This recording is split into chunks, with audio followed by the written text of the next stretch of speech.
E aí, seus trouxas, tudo bem? Meu nome é Emerson Silva e esse é o podcast pra você deixar de ser trouxa. E como a gente faz isso? Lendo todos os livros de Harry Potter e ouvindo esse podcast onde eu vou comentar cada um dos capítulos de cada um dos livros.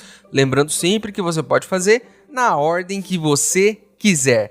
Hoje vamos comentar o capítulo 2 de Enigma do Príncipe, a Rua da Fiação. Mas antes, no último episódio do podcast, no bloco final, eu fiz uma pergunta pra vocês. E eu perguntei, você fez um cocôzão na casa do seu amigo e ele não quer ir embora. O que você faz? Nesse caso, quem não vai embora é o cocôzão, né? Não o seu amigo. A Helena diz, vamos dizer que você sabe que o negócio vai ser feio. Você vai dando descarga durante o processo e assim ele não entope. Pode funcionar, Helena, essa ideia pode funcionar, mas ainda assim você vai perder todo o respeito da família do seu amigo quando eles ouvirem pela 10ª vez a descarga ser apertada. Além disso, nada é garantido, porque como o próprio Gustavo disse aqui nos comentários, pode dar ruim e o negócio não ir embora do mesmo jeito. A Priscila Silva disse que pediria um baldinho para jogar água e assim descer tudo, baseado numa história fictícia, é claro. Olha, o baldinho sempre funciona, mas para chegar nesse ponto, você vai ter que admitir a sua derrota. Todo mundo vai saber o que aconteceu e quando seu amigo passar pela sala sofrendo por carregar um balde cheio de água, todo mundo vai entender a situação. O Thiago Cardoso disse, se o cocôzão não vai embora, eu vou. Vazaria na hora. Olha, até que não é uma má ideia, mas depende muito da forma como você vai embora. Se o objetivo é não passar vergonha, você tem que sumir. De um jeito que ninguém perceba, porque sair tudo suado do banheiro, dizendo que precisa ir para casa, passando pela sala da casa do seu amigo, só vai piorar a situação. Nesse caso, a única alternativa de ir embora é sair pela janela do banheiro e fingir que você nunca esteve lá, que foi tudo coisa da imaginação das pessoas. Aí pode até ser que dê certo. Vamos então para o episódio de hoje? Então antes que eu precise ir ao banheiro, fique preso lá porque fiz um cocôzão e precisei dar 10 descargas, jogar balde de água na privada e depois fugir pela janela porque a coisa não foi embora e no fim não consegui gravar esse podcast, vamos logo para o episódio de hoje.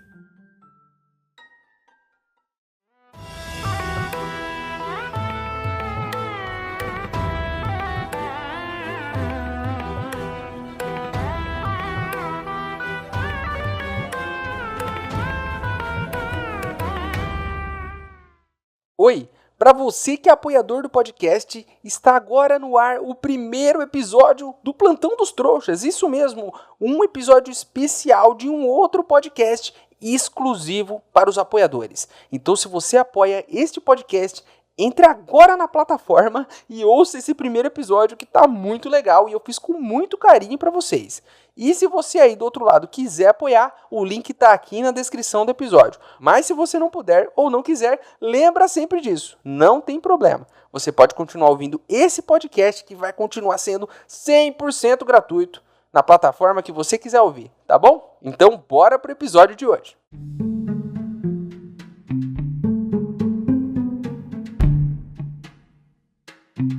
Então vamos lá, vamos pra Harry Potter, chega de ministro trouxa, agora é magia, agora é menino Harry, agora é aquilo que a gente mais gosta de ver, vamos nessa. Só que não, né, agora é hora de ir pra outro lugar, sem ministro trouxa sim, mas sem o Harry também. Como assim, sem Harry? De novo, essa é a segunda vez só nesse livro. E isso no segundo capítulo. Mas tem uma coisa, se no último capítulo tínhamos 3 personagens e o único personagem que a gente conhecia a gente não gostava, nesse aqui é diferente. Tem 3 personagens, a gente conhece os 3 e não gosta de nenhum deles. Estamos em um lugar muito longe, um lugar enevoado, próximo de um rio muito sujo, ladeado por umas casas velhas. Então do nada, 2 figuras encapuzadas se materializam. E uma raposinha que tá ali perto já é mandada logo pra junto dos Sirius. Isso aqui é sinal de maldade, hein? E qualquer pessoa que faz mal pra um animal já pode ser rotulada como uma pessoa do mal.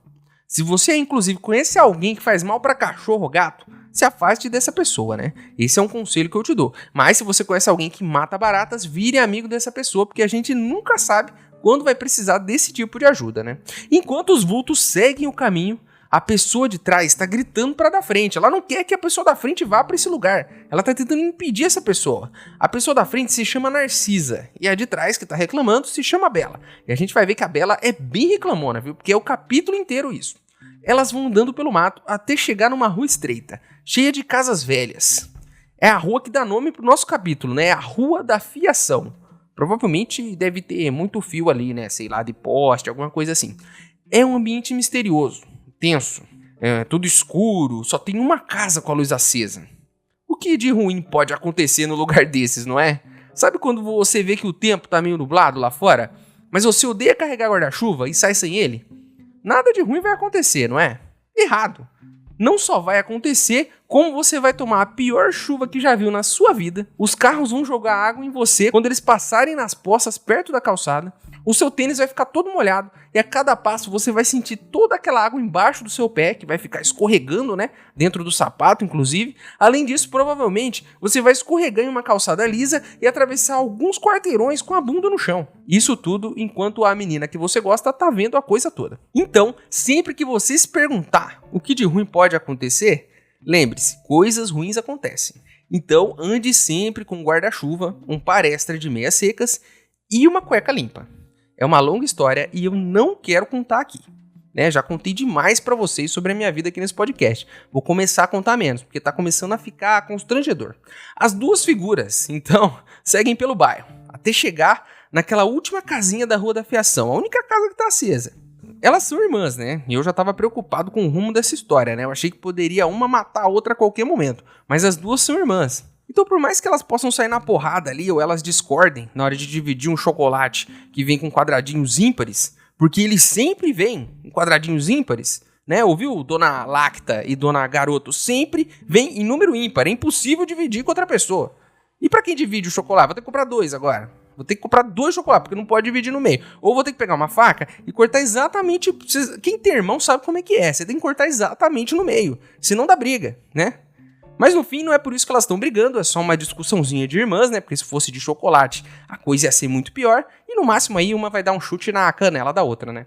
A porta então abre. E quem tá do outro lado é um homem esquisito. De cabelos lambidos, cebosos, nariz grande, né? E com aquela cara de que acabou de cheirar um peido que alguém deixou ali no elevador. Esse aí, a gente sabe quem é, né? Por essa descrição. É Snape. Não tem como, né? Com essa cara de chuchu cozido, tinha que ser ele. A Narcisa, do outro lado, tira o capuz e a gente vê o rosto dela.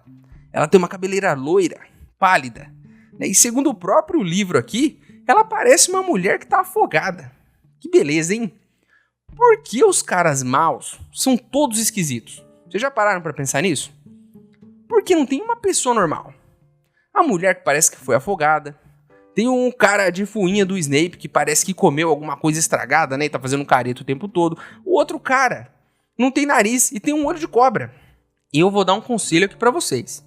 Se você aí cuida da sua própria aparência, passa creme no rosto, faz tratamento pra ficar mais bonito, lembre-se de uma coisa. O melhor tratamento de beleza que existe é ser uma pessoa legal. Porque gente chata é um negócio feio demais. Olha só pra esses caras aqui, como é que eles ficaram. O Snape tá vivendo numa casa zoada. Os sofás são velhos, a mesa dele tá bamba, a casa parece que tá abandonada. Olha, eu tô achando que é hora dele pedir um aumento. Porque se ele tá vivendo assim, a coisa tá complicada. Outra coisa, né? Os professores não vivem em Hogwarts? Eu tinha quase certeza de que os professores viviam por lá. Será que o Snape sempre morou aí? Esse capítulo deixa um monte de dúvidas na cabeça da gente. E a principal dúvida aqui, nesse momento, de que lado o Snape tá? Eu vou pontuar isso ao longo do capítulo. O Dumbledore pediu para que ele não ficasse em Hogwarts? Para que ele pudesse espionar os Comensais da Morte? Ou foi o Voldemort que pediu para que ele não ficasse em Hogwarts? Para que ele pudesse fazer algum trabalho sujo para ele? Esse capítulo vai plantar aos poucos essas pequenas dúvidas na nossa cabeça. E essa é a função desse capítulo. E por isso ele tá logo aqui no começo. Ele quer deixar a gente com essa pulga atrás da orelha o livro todo. Quer que a gente se pergunte de que lado esse narigudo tá. A Narcisa pergunta se eles estão sozinhos. O Snape, então, com a varinha, abre uma porta escondida, né, na parede. Uma estante de livro, assim, se abre e é uma porta. E quem sai lá de dentro? Quem? Rabicho. Que o Snape diz logo que nem conta como gente porque ele é um verme. olha só a ingratidão com que esse cara é tratado. Sem o tal Verme, Valdemar não teria nem voltado. O Verme foi atrás dele, ajudou a realizar o plano que deu um corpo novo. E agora ele é tratado assim. Trabalhar pro vilão é sempre uma péssima ideia. Você só é maltratado.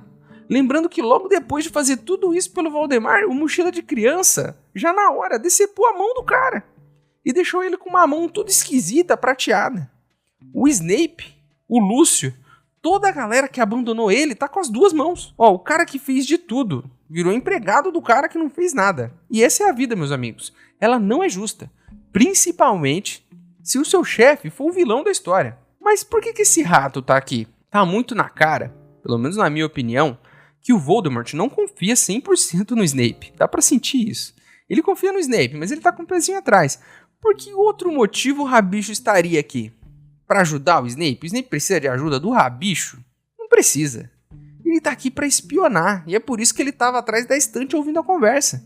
Porque se o Snape pisar um pouquinho fora da linha, ele vai correndo contar pro Valdemar.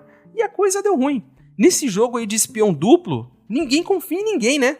Só o Dumbledore, né? Porque ele tem um coração gigante, né? Mas ninguém mais confia em ninguém. A Bellatrix diz pra Narcisa não falar nada. Ela ficar quieta, que o Snape não é confiável. Então vamos aqui para uma parte desse episódio que é uma parte de perguntas e respostas. E o tema de hoje é: por que Bellatrix não confia no Snape? Vamos repassar aqui todas as questões que ela tem, e que são questões muito pertinentes, inclusive eu estava curioso para saber. Ó. A primeira pergunta é: por que Snape não ajudou Voldemort quando ele se lascou há 15 anos atrás? Ele diz que ele estava o tempo todo aonde o Voldemar pediu. Tava lá espionando o Dumbledore e que não procurou Mochila de Criança, assim como nenhum dos outros seguidores procurou, porque achava que ele estava morto. Mas que ele foi perdoado, assim como os outros. Ele diz inclusive que se o Cabeça de Tartaruga não tivesse perdoado ele e os outros, tava sem ninguém agora. Ela então diz aqui, e nas palavras do livro, né, diz apaixonadamente que ele teria ela. E que isso já bastaria. O Snape diz então: pô, que beleza, né? Mas você não serve pra nada. Ela diz então que ele é um bichinho de estimação do Dumbledore. E aí ele diz que não, que o velhinho nem confia 100% nele. Que inclusive ele não recebeu o cargo de professor de defesa contra as artes das trevas porque o Dumbledore tem medo de que ele se volte pro lado sombrio ao lidar com essas questões. Olha só, acabei de falar que o único que confiava nele era o Dumbledore, pelo jeito nem isso, né? Olha só, a gente achando aqui que o Snape só não tinha conseguido esse cargo porque ele era ruim de entrevista, né? Eu tava achando que quando o Dumbledore perguntava pra ele na entrevista, todo final de ano, né, pro cargo: Snape, se você fosse um animal, qual animal você seria? E aí ele respondia: um basilisco, pra matar todos os alunos. Mas não, ele não pegou o cargo, não é porque ele não sabe fazer uma entrevista de emprego, é porque o velhinho tinha uma pulga atrás da orelha com ele. Ele diz então que o Voldemar ficou feliz dele não ter saído de Hogwarts, já que assim ele é bem mais útil hoje em dia do que ela, né? Que só ficou lá em Azkaban e não fez mais nada, não serve pra bosta nenhuma.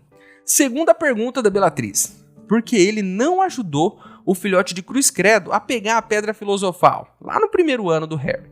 O Snape diz que não ajudou com a Pedra Filosofal porque o Voldemort estava na nuca de um outro cara, e que nem falou com ele que estava lá, né? E que não sabia se podia confiar no Snape mesmo. A Bellatrix realmente foi bem atualizada, né? Com todas as informações, porque ela estava em Azkaban. Como é que ela sabe da Pedra Filosofal? Como é que ela tá sabendo disso? Eu consigo até imaginar quando ela saiu, no dia que ela fugiu de Azkaban, né? E alguém foi lá e sentou com ela e falou: Bellatrix, eu vou te contar tudo o que aconteceu. Teve um dia que o Voldemar ficou na nuca de um cara, e aí ele perdeu a Pedra Filosofal para 3 crianças de 11 anos. Aí no ano seguinte, ele veio em forma de Diário do Mal. Conseguiu explicar como ele criou esse nome ridículo dele, né? Embaralhando as letras do nome antigo, o que deu um trabalhão, e no final foi derrotado de novo por uma criança de 12 anos, uma galinha que pegou fogo na semana passada, um chapéu velho e uma espada enferrujada. Nem magia o menino usou, foi na espadada. Aí, uns 2 anos depois, o antigo seguidor dele, que estava em forma de rato, há uns 12 anos, vivendo na casa dos Weasley, vendo os filhos deles tomar banho todo dia, conseguiu fazer uma sopinha mágica, né? Só que esqueceu de pôr o nariz na sopa, e assim o Lorde das Trevas voltou. Ela deve ter adorado ouvir essa história, porque ela tá sabendo de tudo já.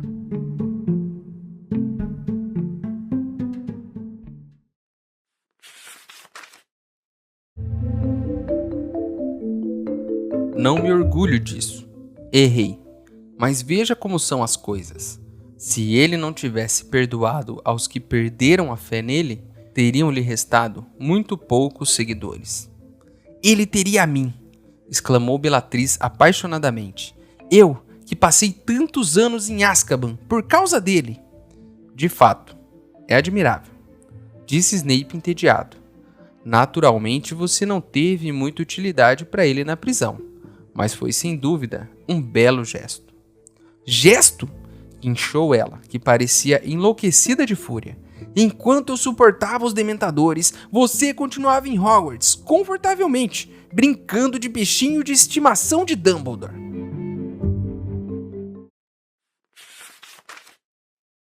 Ei, seu trouxa, se você tá curtindo o podcast, não se esqueça de deixar uma avaliação na ferramenta que você estiver ouvindo, caso ela tenha esse recurso, é claro. Assim o programa ganha uma moral e chega ainda a mais trouxas como você.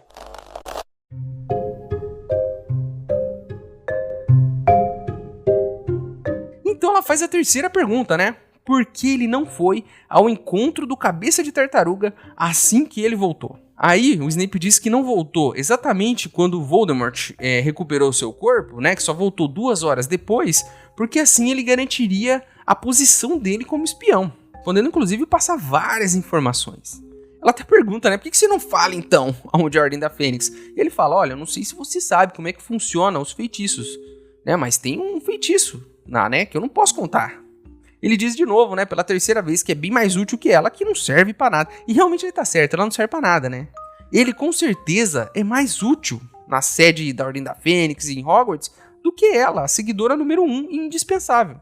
Mas que tava lá presa nos últimos 13 anos com os Sirius e com o filho do Bartol Crouch, né, em Azkaban. Inclusive vale ressaltar que esses dois foram bem mais competentes, né, porque conseguiram sair da prisão. Ela ficou lá o tempo todo.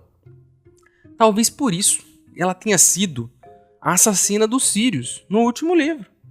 Porque se ela não tivesse feito isso, né, esse lance de torturar os pais do Neville, de matar os Sirius, se ela não tivesse feito isso, ela seria uma personagem completamente esquecível, assim, né, uma personagem que não tem utilidade. Parem pra pensar na utilidade dela, ela não tem. O Snape tem uma utilidade, o Lúcio Malfoy tem uma utilidade, o Draco tem uma utilidade, e ela não tem. Mas, por sorte dela, ela matou os Sirius, né? Então agora ela ganha um status aí de vilã de verdade. Porque ela matou um personagem importante. Então, matar ele deu uma importância pra ela, que ela não teria de forma alguma. Porque ela realmente, como o Snape disse, não pode fazer nada, né? Além de ser malvada, é claro, o que é uma coisa importante pro Voldemort, né? Quarta pergunta dela. Por que ele não ajudou a pegar a profecia no Ministério? O Snape então diz que ele não foi pro Ministério porque ele estava na retaguarda, a pedido do Voldemort. E que ele, como espião do Dumbledore, não ia pegar bem, né? Chegar lá do nada e começar a atacar a Ordem da Fênix, ou começar a atacar os Comensais da Morte. Ele ia entregar a posição dele de espião duplo. Que nessa aqui a gente não sabe, né? Espionando pra quem? Pra um lado ou pra outro? É essa a questão. É isso que o livro quer te deixar curioso, né? Ele não foi por causa do Dumbledore ou não foi por causa do Voldemort? Ou não foi pelos dois? E isso foi muito conveniente, é claro, porque para cada um ele pode dar uma desculpa diferente. Até aqui, no 7º livro, a gente foi sentindo cada vez menos ódio dele. No começo a gente odeia o Snape, ele é muito chato. Mas porque a gente tá vendo ele pelos olhos do Harry, uma criança. E aí, com o tempo, ele vai fazendo algumas coisinhas que a gente vai começando a pensar, pô, esse cara talvez seja legal, né? Talvez esteja querendo ajudar. Todo livro a gente pega alguma coisinha que ele fez para ajudar, mesmo sendo um babaca o livro todo. Olha que interessante esse capítulo aqui. Se durante os 7 livros a imagem dele foi sendo limpa devagarzinho, esse capítulo tem a função de dizer que não, que Snape está do lado dos Comensais da Morte o tempo todo. E que tudo que ele fez e a gente achou que fez porque estava do lado da Ordem da Fênix, do lado do Dumbledore, e não, aqui ele está desmentindo. Você lendo os livros pela primeira vez, lendo esse capítulo, chegando aqui, você vai ficar com dúvidas. Interessante esse capítulo, ele deixa esse personagem com uma profundidade muito maior do que ele já tinha, né? O Snape já era um personagem com muita profundidade e aqui ele ganha mais, porque agora você fica totalmente perdido, sem saber o que esperar desse cara, né? E se o livro começa assim, é porque essa questão vai ser muito importante até o final, com certeza. Então vem a quinta pergunta de Bellatrix. Por que Snape não matou o Harry já que ele estava ali com o menino todos esses anos. Ele diz que graças a ele não ter matado o Harry, Voldemort conseguiu seu corpo, né? Porque fez a poção com o menino. E que ele não matou o menino também porque ele é o favorito do Dumbledore. E que se ele tivesse matado, teria prejudicado o disfarce. Olha só, tudo que a gente acha que ele fez porque ele era um cara legal, talvez tenha sido para não prejudicar o disfarce. Ao mesmo tempo, ele pode estar mentindo, né? Pode estar falando isso, mas realmente pode ser um cara legal. Entende como isso fica dúbio? Isso é muito interessante, deixa o personagem diferente, né? Você não sabe de que lado que ele tá. Eu não sei. Até esse momento aqui, se a gente analisar todos os livros até aqui, a gente não sabe. Ele diz até algo interessante, né? Que no começo, muitos dos Comensais da Morte acharam que o Harry era um bruxo das trevas poderoso. E por isso tinha derrotado o Voldemort, ainda bebê. Eles acharam que o Harry seria um novo líder. Né? Ao mesmo tempo em que o menino estava lá apanhando do primo Duda, né? Os caras estavam achando que ele era um grande bruxo das trevas. Ele então disse que não, que o Harry é medíocre e descobriu isso quando conheceu ele. E que ele só se safou de tudo porque teve ajuda de outros bruxos mais talentosos do que isso a gente já sabe, né? Isso a gente viu aí e realmente dá pra concordar. Mas eu discordo da parte em que o Harry seja medíocre, porque medíocre significa na média, né? Mas eu acho que o Harry tá bem acima da média, na verdade. Tá bem acima, é só olhar pros outros alunos. Como ele tá melhor do que eles, né? Como ele é talentoso. Então ele teve ajuda sim de pessoas muito competentes, dos amigos, mas ele é muito talentoso. Ele diz então que tentou expulsar o Harry várias vezes, porque assim poderia matar o menino longe da vista do Dumbledore. Ele diz então que o Dumbledore é um grande bruxo e que o Voldemort reconhece isso. Mas que Dumbledore tem um grande defeito, que é acreditar nas pessoas. Cara, olha que loucura, a gente falou disso tantas vezes aqui, né? Essa colocação do Snape é perfeita, né? Ao mesmo tempo que isso é a maior qualidade do Dumbledore, né? A qualidade de acreditar nas pessoas, tanto que ele acreditou em várias pessoas ao longo desses livros e ajudou elas. Né, Lupin, Hagrid, próprio Snape. Ao mesmo tempo, isso tudo é um problema, porque ele pode acabar acreditando em uma pessoa que não deveria. Nesse caso, esse cara que a gente tá olhando agora, né? O Snape também diz que o Dumbledore tá mais fraco depois da última luta com o Voldemort. Ele tá debilitado, ele tá mais lento, porque a idade bateu, né? E a gente sabe que sem ômega 3 aí, a hora que a gente chega numa certa idade, a coisa começa a apertar, né? Por isso é sempre importante tomar as vitaminas. E que o Dumbledore já tá perto ali do cabo da Boa Esperança, da curva. A Narcisa então diz que precisa de ajuda. Para com esse papo furado aí de quem confia em quem. Eu preciso da sua ajuda, Snape. E é sobre um plano secreto que o Voldemort disse pra ela não contar pra ninguém. O Snape até fala, né? Olha, eu já sei do plano, mas você tem que tomar cuidado, hein? Ficar falando isso pra todo mundo. A Narcisa então começa a chorar. E fala que ele é o único filho dela. Isso quer dizer o quê? Que tudo isso, todo esse rolê dela, ir até aí, pedir ajuda pro Snape, essa conversa toda, e Bellatrix tentando ajudar a irmã, é o quê? É sobre Draco Malfoy. A Bellatrix diz que é uma honra o Malfoy ter sido recrutado para ajudar Voldemort. Já a Narcisa diz que ele só tem 16 anos, que ele é muito novo, que é perigoso, e que isso é uma vingança de Voldemort com a família dela, depois que o Lúcio fez aquele papelão, né, apanhando de criança no último livro. O Snape diz então que se o Draco se sair bem, vai ser o top dos top, vai ser o primeiro seguidor dele, mais do que a Bellatrix aqui, que como o próprio Snape disse, não serve pra nada. O Draco tem uma missão, ela não tem. Draco agora é um comensal da morte. Alguém aqui tinha dúvida de que esse boca de sacola seria um comensal da morte? Eu não tinha nenhuma, né? Mas agora temos uma confirmação. Bastou Voldemort voltar e ele já tá do lado do coisa ruim. Agora a gente precisa ficar de olho nesse moleque. Porque se ele já era um problema, fazendo bullying, imagine agora, que tá recebendo ordens. Estamos aqui em um ponto da história em que as coisas que os personagens fazem não são mais coisa de criança. O Draco só ficava ali provocando o Harry, era briga de criança ali, eles iam pra detenção. Agora não, Draco tem uma missão, cara. Draco está do lado de Voldemort. Ele está em uma missão.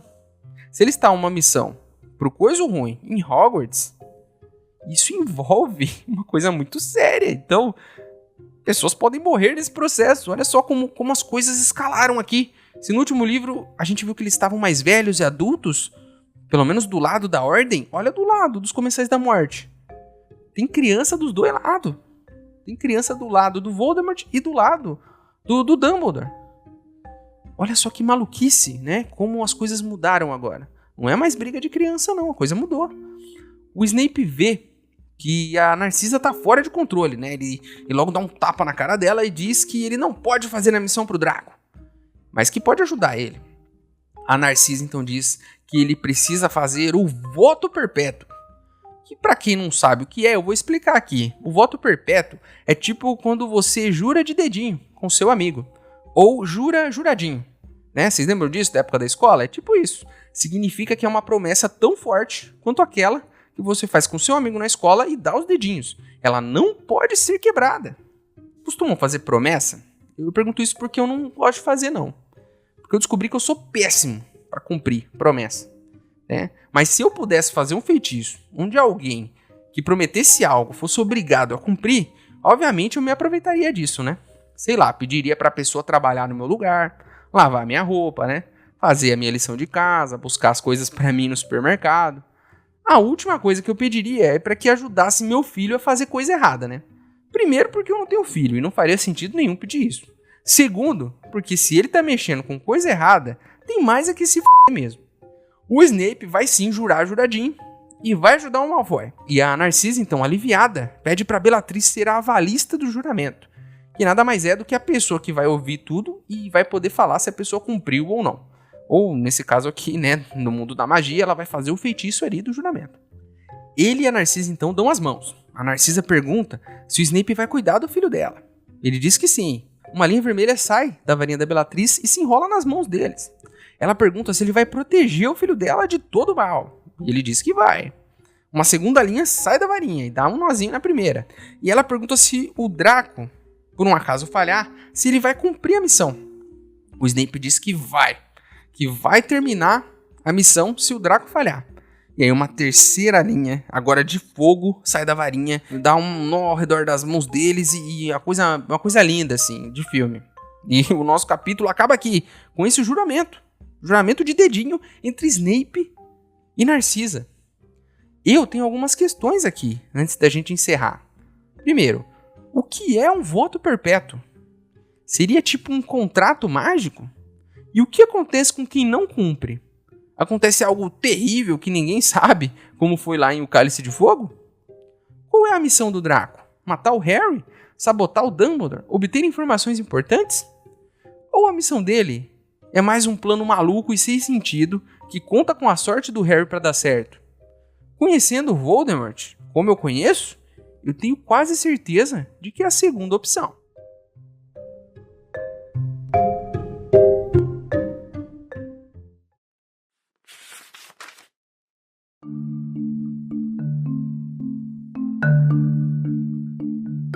Rabicho vai nos servir uma bebida, se aceitarem, disse Snape.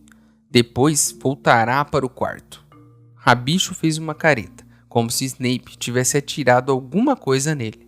Não sou seu empregado, guinchou, evitando olhar para o outro. Sério, tive a impressão que o Lorde das Trevas colocou-o aqui para me ajudar. Ajudar sim, mas não preparar bebidas, nem limpar a sua casa. Eu não fazia ideia, Rabicho, que você sonhasse com tarefas mais arriscadas. Respondeu Snape melosamente. Podemos providenciar isso sem demora. Falarei com o Lorde das Trevas.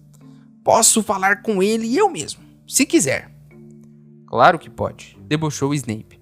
Mas, enquanto não faz isso, traga as bebidas. Bastará um pouco de vinho dos elfos.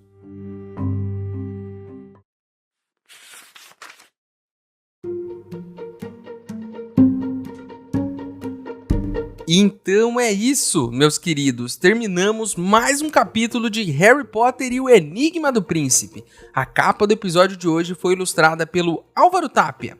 Agora você pode virar apoiador do podcast. O link tá aqui na descrição do episódio. Mas se você não puder ou não quiser, não tem problema. O mais importante é você continuar aqui com a gente, ouvindo cada um dos episódios para deixar de ser um trouxa. E chegou a hora de eu, o maior trouxa de todos, pergunto para vocês, os outros trouxas. Se você pudesse pedir um voto perpétuo para alguém, o que você pediria? O nosso e-mail é e-maildostrouxas@gmail.com. Ele tá aqui na descrição do episódio. Manda o seu e-mail pra mim, que se eu gostar, eu vou ler ele aqui. Você também pode falar comigo pelas minhas redes sociais. Meus usuários estão aqui na descrição do episódio também. E agora também tem seção de comentários no Spotify, então você pode comentar aqui também. Além da pergunta que eu fiz, você pode responder, ou você pode deixar o seu comentário e falar o que você quiser. Não quer dizer que ele vai aparecer, porque eu controlo tudo que aparece. Então, se você falar bobagem, você não vai aparecer, é claro. Então é isso. Espero vocês no próximo episódio e espero que finalmente tenha Harry, porque eu já tô começando a duvidar se eu estou lendo o livro correto, né? Porque pode ser que eu esteja lendo o livro errado, e só agora eu percebi. Mas é isso. Espero vocês no próximo episódio. Meu nome é Emerson Silva e esse é o podcast pra você deixar de ser trouxa. Tchau!